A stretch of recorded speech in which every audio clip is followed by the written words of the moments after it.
오늘은 이제 새해를 맞이해서 욥기가 끝나고 시편을 또 우리가 앞으로 계속 해 나갈 텐데, 오늘은 시편 1편에 대한 말씀입니다. 시편 1편은 많은 사람들이 좋아하는 시편이기도 하고, 또 시편 1편의 말씀은 암송하고 있는 말씀들이기도 하고, 그래서 사람들은 내가 잘 알고 있는 말씀이다, 이렇게 생각할 수 있습니다. 그러나 오늘 설교를 조금 더 잘 들어보십시오. 조금 더 잘 들어보시면 우리가 시편에서 우리에게 무엇을 말씀하고 있는지를 우리에게 말씀하고 있는 말씀인데, 오늘 말씀을 결론부터 말씀을 드리면, 앉을 자리, 설 자리, 걸을 길을 분별하며 살아라. 그거예요. 우리의 삶을 살아갈 때 내가 어디에 앉아 있어야 되는지, 어디 서 있어야 되는지, 어디를 걸어가야 되는지를 분별하고 살아라. 그런데 분별하고 사는 것도 중요하지만 그보다 더 중요한 것은 그 분별을 결정하는 자가 누구냐? 그 분별을 결정하는 자를 따라서 살아라. 그거예요. 그 분별을 결정하는 자는 누구냐면 바로 하나님이신 거죠. 하나님을 신뢰하는가? 그 하나님을 신뢰하는 것을 우리는 믿음이라고 말하는 거예요. 하나님을 신뢰하는 믿음으로 살아라. 하나님을 신뢰하는 믿음으로 산다면 하나님의 말씀에 순종하고 살아라. 그게 복 있는 사람이다.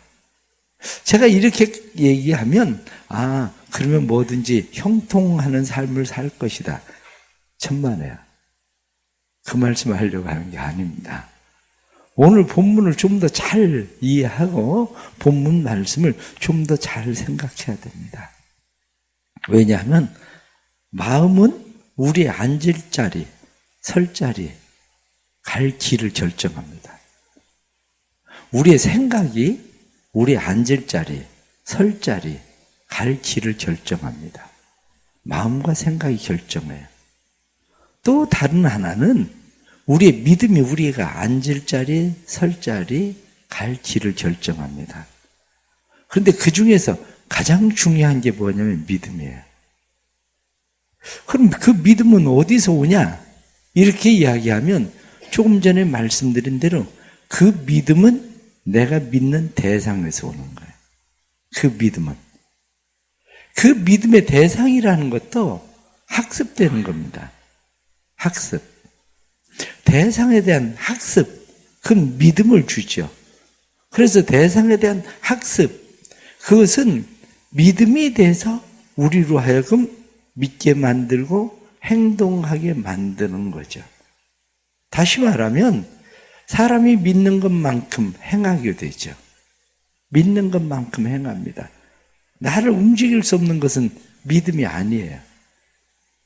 그런데 기독교에서는 이 믿음은 대상의 믿음이에요. 대상의 믿음. 내가 믿고 있다고 생각하고 있는 그 대상이 누구냐? 그 대상이 하나님이라는 믿음이죠. 세상과 다른 것이 뭐냐? 세상의 믿음과 기독교적 믿음이 다른 것이 어디에 있느냐? 그것은 내 마음도 내 생각도 학습된 결과에 의해서 믿음을 가지고 움직입니다. 내가 가지고 있는 믿음도 학습된 결과에 의해서 믿음을 가지고 움직입니다. 그런데 세상의 믿음은 내가 이루고 성취하기 위해서 그 일을 행하는 거예요. 내가 이루고 성취하기 위해서. 그런데 대상의 믿음은 내가 이루고 성취하기 위해서 움직이는 게 아니고 그냥 그 대상에 의해서 움직이는 거예요. 그게 무슨 얘기냐? 이렇게 조금 어려워하는 사람들도 있을 수 있겠지만, 내 마음과 내 생각이 그것이 이루어질 거다, 성취될 거다, 잘 될 거라고 생각해서 움직이는 것은 성취의 결과를 거의가 봅니다. 때로는 실패하기도 하죠. 근데 실패하면 실망하고 낙심합니다. 그런데 그 믿음이 분명한 사람은 실패해도 다시 그 믿음이 있기 때문에 다시 행동합니다. 그 믿음이 있기 때문에. 그런데 대상의 믿음을 가지고 있는 사람은 결과에 연연하지 않는다는 거예요.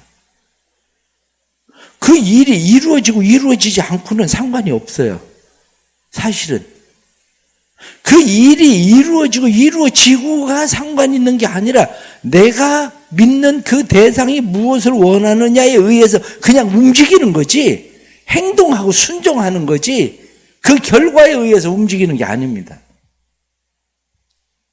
우리가 복 있는 사람, 이렇게 이야기할 때 복 있는 사람에 대해서 생각할 때, 아, 그렇게 행동하면 잘 될 거다, 형통할 거다라고 움직이다가 그것이 이루어지지 않으면 어떻게 합니까? 실망하고 낙심하는 거죠. 그러면 실망하고 낙심한다는 이야기가 무슨 얘기냐? 그 대상을 못 믿겠다는 거예요. 그가 형통한다고 얘기했는데 그 대상이 형통하지 않게 하는 것을 보니까 그 대상을 못 믿겠는 거예요. 그러면 더 이상 움직일 필요가 없는 거죠. 그런데 결과에 대한 믿음이 아니고 대상에 대한 믿음이면 그 결과는 어떻게 나오든지 상관이 없는 거예요. 그냥 결과에 상관없이 그 대상에 의해서 그냥 움직이는 것 뿐이죠. 그걸 기독교적 믿음이라고 얘기하는 거예요. 세상의 믿음과 기독교의 믿음을 구분을 못하니까 우리는 열심히 기도하면 된다? 믿으면 된다? 하나님께서 해주시겠다고 약속했다? 성경 말씀이 그렇게 돼 있다? 그래서 내가 그것을 믿는다? 그래서 믿고 열심히 해요. 열심히 기도했더니 병이 안 났더라. 열심히 기도했는데 성공이 안 되더라. 열심히 기도하고 바랬는데 진학이 안 되더라. 열심히 기도했는데, 열심히 하나님을 믿었는데, 열심히 순종하고 헌금도 드리고 뭘 했는데 안 되더라. 그러니까 그 하나님 대상에 대한 믿음이 사라지는 거죠. 그러니까 행동도 없어지는 것. 더 이상 그렇게 해야 될 이유가 없는 거죠. 오늘날 세상적인 믿음과 기독교적인 신앙의 믿음에 대해서 사람들이 구분하지 못하는 게 바로 그거거든요. 그래서 기독교적인 믿음은 무엇을 기독교적 믿음이라고 이야기하냐면 기독교적 믿음은 순종을 기독교적 믿음이라고 얘기하는 겁니다. 그 일이 이루어지고 이루어지지 않고 상관할 것 없이 그냥 그게 말씀이기 때문에 하나님께서 말씀하시는 일이기 때문에 순종하는 것. 다시 오늘 성경 본문의 말씀을 우리가 결론을 그냥 이야기를 하면 결론은 뭐냐면 복 있는 사람이 누구냐? 믿음의 대상이 분명한 사람이 복 있는 사람이에요. 믿음의 대상이 누구냐? 이렇게 이야기할 때 믿음의 대상은 하나님이시다. 그분이 우리의 절대적 믿음의 대상이시다. 그거거든요. 복 있는 사람이 누구냐?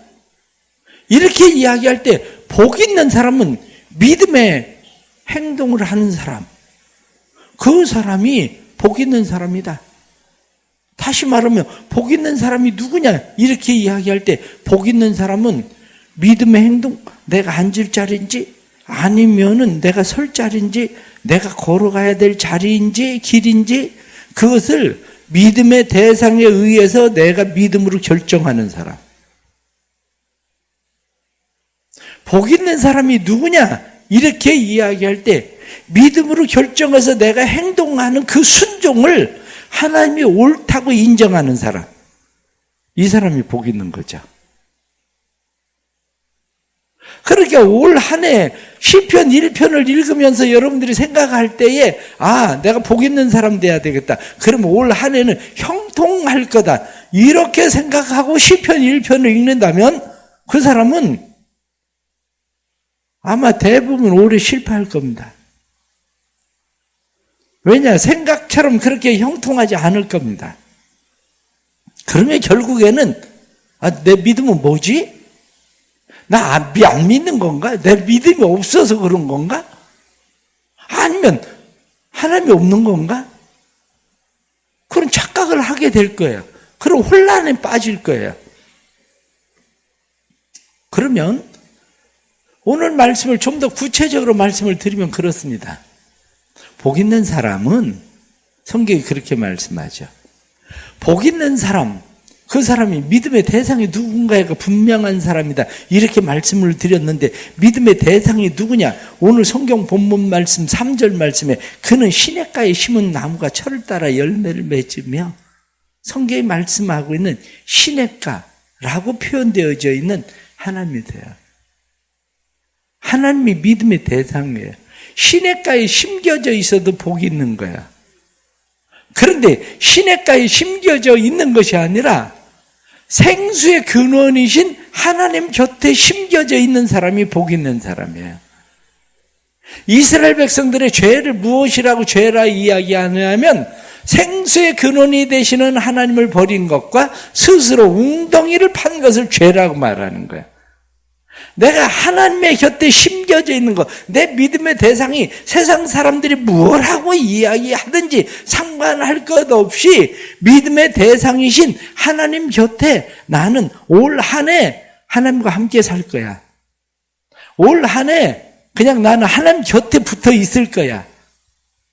올 한 해 하나님이 그냥 내 믿음의 대상이시고 나는 올 한 해 하나님과 같이 살든지 죽든지 사도 바울 내가 살든지 죽든지 그리스도를 존귀하게 하려 한다. 이렇게 말하던 것처럼 오직 하나님, 오직 예수 그리스도에게 붙어 있는 사람, 그 사람이 복 있는 사람입니다. 올 한 해 하나님 곁에 붙어 있기를 축복합니다. 하나님 곁에 그냥 붙어 계세요. 그러면 시절을 쫓아 과실을 맺는다? 과실을 맺고 안 맺고 별 상관이 없다니까요. 대상이 분명해지면, 대상의 믿음이 분명해지면 과실이 있는지 없는지 그게 그렇게 중요하지 않아요. 일단은 내가 하나님은 나의 하나님이시고 하나님은 내 모든 것의 주인이시다.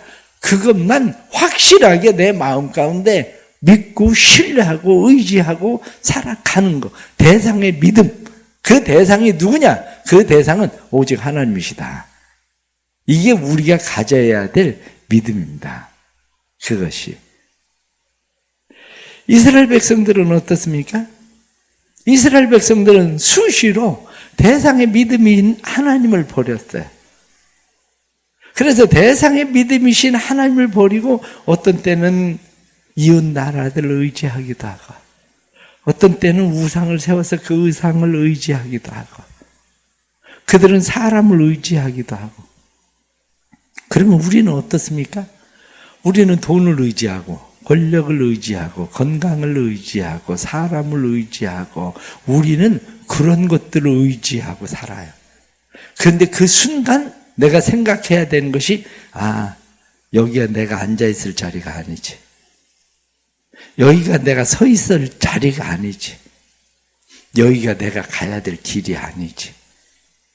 내가 앉을 자리, 설 자리, 갈 길은 오직 하나님. 길이신 예수 그리스도. 그분이 내가 가야 될 길이다. 그거 하나 생각하고 살아갈 수 있기를 바랍니다. 두 번째는 믿음의 대상의 말이 들리는가? 이 문제예요. 우리는 오늘도 하나님 말씀 들으려고 왔어요. 근데 하나님의 말씀을 들으려고 왔는데 우리가 하나님의 말씀을 듣는다는 것을 사람들은 어떻게 생각을 하느냐면 하나님의 말씀을 듣는 것을 이해하는 것으로 생각해요. 오늘 성경 본문은 뭐라고 말씀합니까? 2절 말씀 보면 오직 여호와의 율법을 즐거워하여 그의 율법을 주야로 묵상하는도다. 하나님의 말씀을 주야로 묵상한다는 게 무슨 말씀인지 다시 생각할 필요가 있습니다. 하나님의 말씀을 듣는 것이 무엇인지 이해한다는 것은 여러분들 쉽게 개를 생각해 보세요. 내가 강아지 한 마리를 데리고 왔어요. 강아지 한 마리를 데리고 왔는데 앉아. 안 앉아요. 말을 못 알아듣나요? 앉아 소리를 못 알아듣나요? 아니에요. 한마디로 앉아 소리가 안 들리는 거예요. 그러니까 앉아. 그리고 엉덩이를 눌러요. 그리고 그렇게 있으면 과자를 하나 줘요. 일어서. 그러면 안 일어서요. 그러면 일어서도록 배를 들어요. 그리고 과자를 또 하나 줘요. 계속 그 반복 훈련을 하면서 그 다음에 앉아. 그러면 앉고. 일어서. 기다려. 가자. 얘기해요. 그러면 그 말을 걔가 이해했다고 생각합니까? 그게 아니에요. 걔가 이해한 게 아니라 걔가 그 말이 들리는 거예요.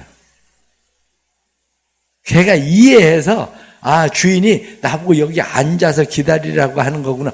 왜 기다리라고 할까? 그 이해가 필요가 없어요. 걔는 그냥 앉아, 일어서, 가자, 가서 물고 와. 그거를 그냥 하는 것 뿐이지, 다시 말하면 말이 들리는 거지, 이해하는 게 아니에요. 신앙생활은 여호와의 말씀을 주야로 묵상하는도다. 그 말은 이해해야 되는 말이 아니에요. 하나님의 말씀을 주야로 묵상하는 것은 앉아, 일어서, 기다려, 먹어, 먹지 마. 계속 그 말이 계속 이야기할 때 들려지는 거예요. 들려지는 거. 하나님의 말씀이 말씀으로 그냥 들려지는 거. 왜 순종이 안 될까요? 그 중에 하나가 뭐냐면 들려지지 않는 거예요. 설교를 이해하지 못해서 순종이 안 되는 게 아니라 들려지지 않는 거예요. 우리가. 하나님의 말씀을 우리가 왜 계속 주야로 묵상합니까? 말씀이 안 들려서 묵상하는 거예요. 우리는 자꾸 말씀을 이해하려고 묵상한다고 생각하지만 그렇지가 않아요. 말씀을 이해하려고 묵상하는 게 아니라 말씀이 안 들려서 묵상하는 거예요. 말씀이 안 들려서. 오늘 제가 조금 전에 말씀한 대로 믿음의 대상이 하나님이시다. 들렸습니까? 안 들린 거예요, 여러분. 지금 혹시 말씀을 들은 것 같고 이해한 것 같죠? 나가보세요. 들린 건지. 안 들린 거라니까요. 들린 것 같은데 들린 게 아니에요. 안 들린 거예요. 결국 우리가 하나님의 말씀이 들려야 되는데, 하나님의 말씀이 들리면 우리가 그 말을 따르게 되는데, 순종하게 되는데 들리지 않는 거예요. 우리가 왜 하나님의 말씀을 붙들고 살아야 되나? 한국 사람들만 유난히 복을 좋아하나? 거기엔 이유가 어디에 있을까를 생각해 보십시오. 한국 사람들이 유난히 복을 좋아하고 외국 사람들을 복을 좋아하지 않는 것처럼 생각하는데 거긴 차이가 있대요. 과학적으로 거기에 차이가 있는데 그 차이를 뭐라고 이야기하냐면 서양 사람들은 합리적 사고라는 거예요. 합리적 사고를 쉽게 말하면 물은 100도를 가열시켜야 물이 끓는 거, 이건 합리적 사고예요. 그렇죠? 왜냐? 물은 100도가 안 되면 끓지 않으니까. 가열하지 않는데 물이 어떻게 끓겠습니까? 그래서 합리적 사고를 하는 사람들은 어떻게든지 물을 가열시켜야 되는 거죠. 다른 말로 또 이야기하면 이 사람들은 내가 병이 들었어요. 내가 병이 들었으면 약을 투여하든지 그것을 제거하든지 어떤 수단과 방법을 제거하지 않으면 낫는다고 생각하지 않아요. 기본적으로. 그게 합리적이에요. 내가 무엇을 얻으려고 성취하려고 하면 내가 거기에 대한 부단히 노력하고 연습하고 거기까지 가야 그것을 손에 쥘 수 있는 거지, 그렇지 않으면 그게 내게로 오지 않는다는 거죠. 이게 합리적 사고예요. 그래서 사람들은 거기에 이르려고 노력을 해요. 근데 동양 사람들은 조금 그것과 의식이 달라요. 동양 사람들은 그런 합리적인 사고보다 거기에 또 다른 어떤 힘이 있다고 생각하는 거예요. 모든 것이 다 그렇게 합리적 사고, 이성적 사고에 의해서 결정되는 것이 아니라 그렇지 않다는 거예요. 그러면 그것을 심리학에서 뭐라고 이야기하는지를 생각해 보십시오. 사람들은 합리적 사고에 의해서 움직일 것 같지만 결코 합리적 사고에 의해서 움직이지 않는다는 거예요. 합리적 사고에 의해서 움직이는 것이 아니라 대부분의 인간의 행동은 합리적 사고가 아니라 이기적 자기 생각에 의해서 움직인다. 사람들은 다 합리적이라고 자꾸 생각을 하는데 합리적이 아니라 이성적이 아니라 이기적 생각, 이기적 마음에 의해서 움직인다는 거죠. 사람들이 쉽게 할 수 있는 것 중에 하나가 뭐냐면 소비라는 거예요. 소비가 합리적 소비일까?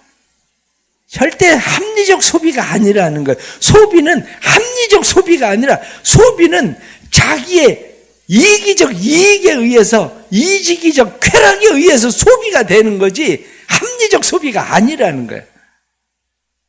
요즘 아르바이트 하는 학생들의 30%는 명품을 사고 싶어서 아르바이트를 한다는 거예요. 죽으라고 고생해서 그거 백 하나 사려고 지갑 하나 사려고 그거 하나 사려고 다른 사람 생각하면 아니 미친 거야? 요즘 애들 생각이 없어? 그 애들이 합리적 사고를 하는 세대예요. 그런데 합리적 사고를 하는 세대 애들이 30%가 명품을 사고 싶어서 아르바이트를 한다니까요. 요즘 사람들이 왜 결혼을 하지 않을까? 결혼을 하지 않는 이유도 합리적 사고가 아니라 이기적 사고라는 거야. 결혼을 하면 내가 손해를 보는 것이 너무 많아서 결혼을 할 수가 없는 거야. 그러니까 우리는 합리적 사고를 계속 주장을 하고 이기적 사고를 주장하지만 성경이 말씀하고 있는 것은 네가 생각하는 합리적 사고, 네가 생각하는 이기적 사고가 죄라는 거예요. 다른 게 죄가 아니라 그게 죄라는 거예요. 다시 말하면 우리가 그것이 죄라는 사실을 모르고 우리가 늘 살아가는데 사람들은 요즘 많이 쓰고 있는 것이 엊그제도 광고 보니까 느끼는 대로 해. 느낌대로 하라는 거거든요. 끌리는 대로 하라는 거거든요. 느낌대로 끌리는 대로 하는 게 그게 죄라니까요. 다시 말하면 내 이기적 욕망, 내 이기적 욕심, 그것이 나를 끌고 가서 거기에 앉아있게 만들 건지 그 길에 서 있게 만들 건지 그 길을 가게 만들 건지 아니면 하나님의 말씀이 들려서 하나님의 말씀이 나를 거기에 머물고 나를 거기에서 가게 만들 것인지 이걸 결정하는 것이 뭐냐면 하나님의 말씀인데 하나님의 말씀이 들리지 않으면 복 있는 사람이 아니라는 거예요. 그게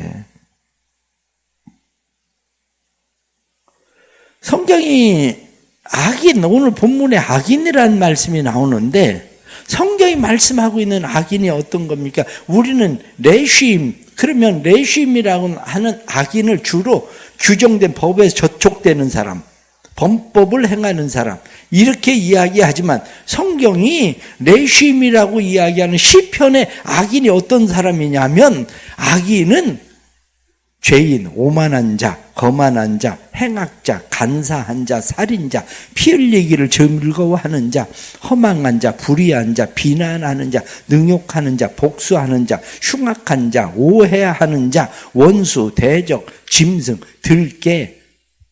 다시 말하면 이성 없는 본능을 따라 행동하는 자. 이걸 악인이라고 얘기하는 거예요.